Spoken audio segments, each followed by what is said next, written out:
అందరికీ నమస్కారం అండి. నేనండి ఎన్నికల ముందు అనాలి నా గెలుపు మీ చేతిలో ఉంది అని, గెలిచాక అనాలి నువ్వెవడరా పక్కబో అని టీవీ నుండి అనంతపురం అబ్బాస్ అలీని మాట్లాడుతున్నా అండి. ఇక తాగి తూగేందుకు మా సందు చివరు ఉంది పులకేసి వైన్స్ చెప్తా ఇనుకోండి ఈనాటి పిఠాపురం హెడ్ లైన్స్.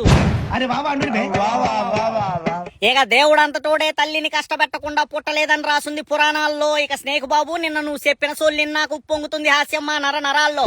ఇక ఒకడంటాడు తనకు రాజకీయ భిక్ష పెట్టింది వైఎస్ఆర్ గారు అని, ఇక పార్టీ మారి పనిచేసేది మాత్రం పాలేరుతో మరి. ఇక ఆనాడు గో బ్యాక్ హిందీ అంటూ పబ్లిక్ గా పోస్టులు ఎట్టారు. ఈనాడు అదే హిందీ భాషపై పబ్లిక్ మీటింగ్ లో ప్రశంసలు కురిపిస్తున్నారు. ఇక 12 ఏళ్ల నాడు ప్రజల తరపున ప్రశ్నించేందుకు పార్టీ పెట్టా అని చెప్పావు. ఇక ప్రతి పార్టీ మీటింగ్ లో నీ అవసరాలకు తగ్గట్టు మాటలు మార్చి ఆ ప్రజల మనసులో అర్థం కాని ప్రశ్నలా మిగిలావు. ఇక భారతదేశం కోసం చనిపోవటానికైనా నువ్వు అంటున్నావు సిద్ధం. ఇక బయట ఉన్న టాకును బట్టి తెలుగుదేశం కోసం పని చేయడానికే నువ్వు పుట్టావు అంటున్నారు, అదే విచిత్రం. ఇక గతంలో పొత్తు లేకుండా పోటీ చేసిన నియోజకవర్గాల్లో డిపాజిట్ల గల్లంతు. ఇక 40 ఏళ్ల చరిత్ర కలిగిన పార్టీని నేనే నిలబెట్టానే నీ మాట వింటే పచ్చ నాయకులకు వస్తుంది వాంతు. ఇక నిలకల్లేని నువ్వు మాట్లాడే మాటలకి లేవు హద్దు. ప్రజల్లారా తస్మాత్ జాగ్రత్త, మాటల్ని నమ్మి మళ్ళీ మళ్ళీ మోసపోవద్దు. కరెక్ట్, ఇది కరెక్ట్ గా చెప్పేవా.